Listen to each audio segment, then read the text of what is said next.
Last part में हमने देखा था कि मैक्स वर्ल्ड ट्री के पास जाकर उसकी टहनी तोड़ने की कोशिश कर रहा था ताकि वो अपनी नई बॉडी को बना सके। लेकिन वर्ल्ड ट्री की खोज करते करते उसे स्पेस हार्ट मिल जाता है, जिसे मैक्स ने अपनी कोर के साथ जोड़ लिया था। अब आगे। तो इस पार्ट की शुरुआत में हम फाइजिंग और जिया नाम के दो एलियन कल्टीवेटर्स को देखते हैं जो एक जगह पर आए थे, जहां फाइजिंग जिया से कहता है कि हम तुम्हारी वजह से यहाँ आसानी से पहुंच गए। इसमें जिया कहता है कि मैं तो बस यहाँ पर आपको लाया हूँ, आगे के रास्ते के लिए मैं आपके भरोसे ही बैठा हूँ। इस पे फाइजिन कहता है कि ये जगह सेफ तो है, पर यहाँ इतने ट्रेजर नहीं है, हम यहाँ थोड़ी देर रुके नाइन डार्कनेस सी की तरफ चलेंगे। इस पे जिया कहता है कि वो तो नाइन डार्कनेस स्पेस की सबसे खतरनाक जगह है। उस समंदर में आने वाले भवंडर बिल्कुल रैंडम और बेहद ही खतरनाक होते हैं। एक बार अगर कोई उसके अंदर फंस जाए तो एक यूनिवर्स वेनरेबल को भी वहां से निकलने में बहुत ज्यादा प्रॉब्लम होगी। ऊपर से आज तक किसी को नहीं पता कि वो भवंडर एक इंसान को कहां पर लेकर जाता है। इस पे फाइजिन कहता है कि तुम मेरे साथ चलो या ना चलो, ये तुम्हारी मर्जी है। ये सुन के जिया मन में सोचता है कि फाइजिन अनडाइंग लेवल का कल्टीवेटर है और ट्रिलियंस में टॉप 10 में आता है। ऊपर से इसका इन्वेस्टिगेशन टैलेंट भी काफी अच्छा है, इसलिए अगर इसे फॉलो करेंगे तो बहुत ही बढ़िया होगा। अब जिया फाइजिन से कहता है कि अगर आप जाओगे तो मैं आपको जरूर फॉलो करूंगा। ये सुन के फाइजिंग अपनी स्पेशल आई की मदद से बिलियन किलोमीटर दूर को एक्सप्लोर करने लगता है, जहां उसे एक जगह मैक्स बैठा दिख जाता है। इसलिए वो बोलता है कि ब्लेड रिवर किंग के पास एक विंग ट्रेजर है। ऊपर से यहाँ तो इसे मारा भी जा सकता है, जिसकी वजह से ये परफेक्ट अपॉर्चुनिटी है।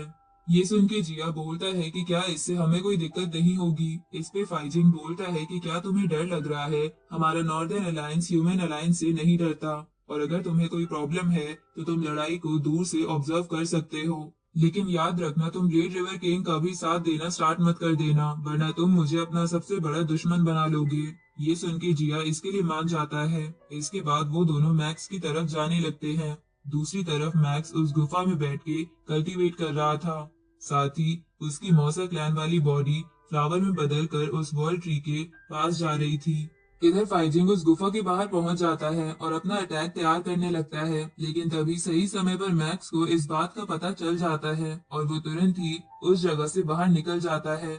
इधर उसके बाहर निकलते ही फाइजिंग उसे फॉलो करने लगता है, जिसे देखकर मैक्स कहता है कि इस एलियन की बॉडी काफी ज्यादा अच्छी है, इसकी स्ट्रेंथ भी एक यूनिवर्स वेनरेबल को टक्कर दे सकती है।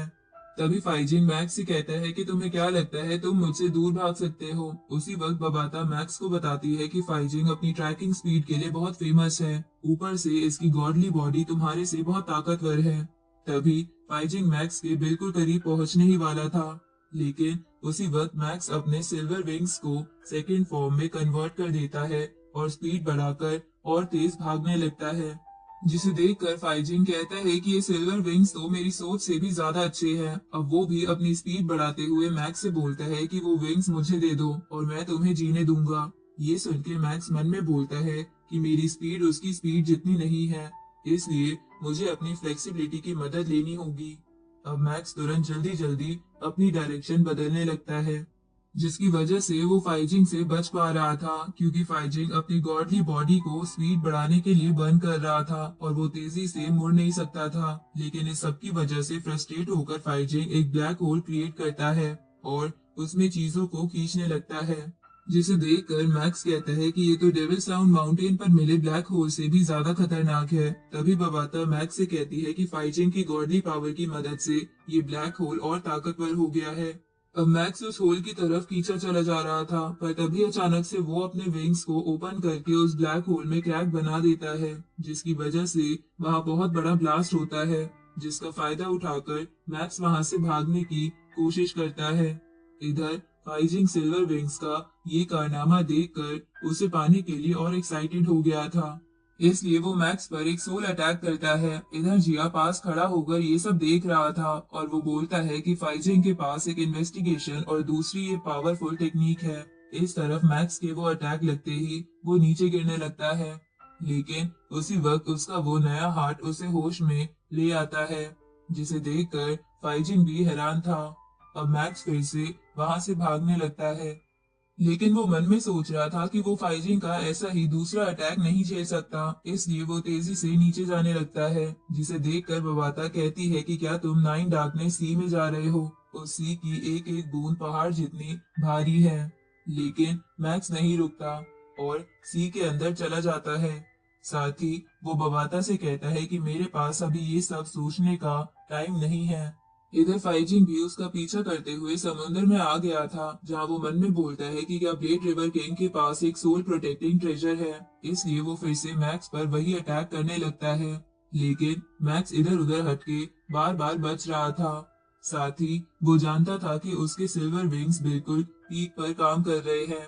उसी वक्त फाइजिंग मैक्स की तरफ एक नया केज अटैक करता है, जिसकी पावर पहले से 10 गुना थी। लेकिन उसी वक्त उस समुद्र में भवंडर आ जाता है और वो दोनों गोल गोल घूमने लगते हैं। साथ ही वहां पर एक एलियन आ गया था, जो फाइजिंग को देखकर कहता है कि तुम्हारी हिम्मत कैसे हुई हमारे क्लैन के अंदर आने की। ये सुन के फाइजिंग सोचता है कि क्या इस भवंडर के अंदर कोई लिविंग बीइंग भी रहता है। उसी वक्त वो एलियन फाइजिंग पर एक अटैक करता है, जिसे फाइजिंग अपनी स्ट्रेंथ की मदद से रोक लेता है। इधर जिया समुद्र के बाहर से ये सब विटनेस कर रहा था। दूसरी तरफ फाइजिंग बोलता है कि ये मेरी बराबर की ताकत का है, मैं इसे तुरंत नहीं खत्म कर सकता, इसलिए मुझे इसे इग्नोर करके मैक्स का पीछा करना चाहिए, क्योंकि ये भी मेरे लिए अभी बड़ा खतरा नहीं है। अब वो मैक्स के पीछे जाते हुए फिर से उस पर अटैक करना चालू कर देता है, तो मैक्स उस समुंदर की और गहराई में जाने लगता है। लेकिन फाइजिंग इसे खतरा मान के वापस समुद्र से बाहर लौट जाता है।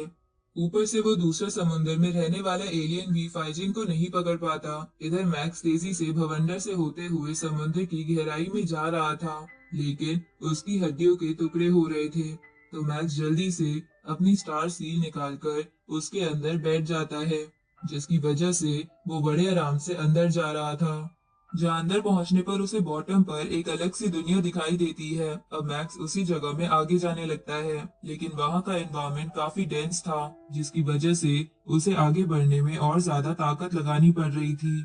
साथ ही वहां से टेलीपोर्ट भी नहीं कर सकता था। इधर उस वर्ल्ड में रहने वाले उस क्लैन के कुछ एलियंस मैक्स को देख लेते हैं और उसकी तरफ आने लगते हैं। तभी मैक्स भी उन्हें देखकर मन में बोलता है कि ये तो वेनरेबल लेवल की आर्मी है, जिसमें 300 एलियंस है। अब मैक्स उनसे बच के आगे भागने लगता है। साथ ही वो स्टार सील से भी बाहर आ जाता है, क्योंकि उसे तेजी से आगे बढ़ने में और ज्यादा तकलीफ हो रही थी। अब मैक्स अपने सिल्वर विंग्स की मदद से उनसे बहुत आगे निकल जाता है, जिसे देखकर वो लोग कहते हैं कि एलियन हमारे वर्ल्ड में हमसे ज्यादा फास्ट है। इधर मैक्स एक केव में आ जाता है, जहां वो सोचने लगता है कि यहाँ के वर्ल्ड के सोल्जर्स काफी स्ट्रांग है। ऊपर से इन्हें मेरे बारे में पता चल गया है, तो ये मुझ पे ज्यादा सोल्जर से अटैक करेंगे। तभी वो बबाता से इस क्लैन के बारे में पूछता है, तो बबाता कहती है कि इसका कोई भी रिकॉर्ड एग्जिस्ट नहीं करता। ये सुन के मैक्स कहता है कि कहीं ऐसा तो नहीं कोई यहाँ से जिंदा वापस ही ना गया हो, जो यहाँ के बारे में लोगों को बता सके। तभी बबाता मैक्स से कहती है कि तुम्हारी मौसा क्लैन वाली बॉडी यहाँ से बड़े आराम से अंदर बाहर जा सकती है। इस पे मैक्स कहता है कि वो बॉडी तो मेरी वर्ल्ड ट्री के पास पहुँचने वाली है। इसलिए मैक्स केओस सिटी लॉर्ड से इस क्लैन के बारे में जानकारी लेने के लिए वर्चुअल वर्ल्ड में चला जाता है। इधर मैक्स को वो एलियंस ढूंढ रहे थे। दूसरी तरफ मैक्स की मौसा क्लैन वाली बॉडी उस वर्ल्ड ट्री के पास पहुंच जाती है। तभी वहां मैक्स का एक सर्वेंट आ जाता है और उस ट्री के पास पहले जैसा वो बॉम्ब ब्लास्ट कर देता है, जिसके बाद वो एक पेड़ की टहनी तोड़ने की कोशिश करता है, जिसमें वो कामयाब भी हो जाता है। इसके बाद वो वहां से भागने लगता है, लेकिन उस ट्री का फादर उस सर्वेंट को पकड़ लेता है। लेकिन मैक्स की मौसा क्लैन वाली बॉडी को एक टहनी मिल गई थी, जिसे लेकर वो चुपके से निकल गया था। इधर मैक्स बोलता है कि पिछले कुछ दिनों से वो मुझे लगातार चेस कर रहे हैं। ऊपर से मुझ पे लगातार 11 सोल्जर्स ने अटैक भी करा था, लेकिन अचानक से वो लोग यहाँ से गायब हो गए। इधर हम उसी क्लैन के प्रिंस और उसकी प्रजा को देखते हैं, जहाँ उनका सेनापति प्रिंस से कहता है कि हमारी सेना तैयार है, बस आपके हुक्म का इंतजार है। इस पे प्रिंस कहता है कि मैंने सोचा नहीं था कि वो एलियन इतने समय तक बच पाएगा, उसे तो मैं अपने हाथों से मारूंगा। और इसी के साथ ये पार्ट यही खत्म होता है।